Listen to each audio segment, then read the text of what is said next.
আপনারা সামনে যে ছেলেটিকে দেখছেন তার নাম প্রতাপ। শুভ সকাল সবাইকে। আমার নাম প্রতাপ, আপনারা দেখছেন প্রতাপ লাইফস্টাইল ব্লগ। আজকে আমার পরিচয় নিয়ে কিছু বলবো। আমার নাম প্রতাপ ঘরামি। আমি কলকাতায় ঠাকুরপুকুরে 22 বিঘা গ্রামে থাকি। আমার বয়স 30 বছর। আমি, বাবা, মা সবাই একসাথেই বাড়িতে থাকি।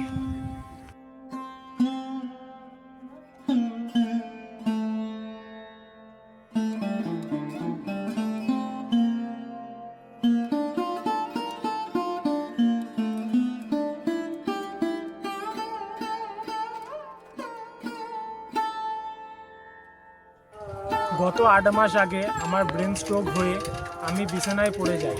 3 মাস 4 মাস আমি উঠতে পারিনি, তাই জন্য কোনো ভিডিও দিতে পারিনি। আজ আমি এই ইউটিউব চ্যানেলটি শুরু করেছি। আপনাদের মধ্যে আমি কিছু ছোট ছোট ক্লিপ ভিডিও তুলে ধরবো আমার জীবন লড়াইয়ে। আপনারা সহযোগিতা করে আমার পাশে থাকবেন। যদি ভালো লেগে থাকে তাহলে একটা লাইক করে দেবেন, এছাড়া সাবস্ক্রাইব করে পাশে থাকবেন। আর অবশ্যই অতি অবশ্যই কমেন্ট করবেন। আপনাদের এক একটা কমেন্ট আমার জন্য অনেক গুরুত্বপূর্ণ। আমার জীবনের লড়াইয়ে আমি অনেকটা এগিয়ে যেতে পারবো, তাই অবশ্যই একটা করে কমেন্ট করে দিয়ে যাবেন।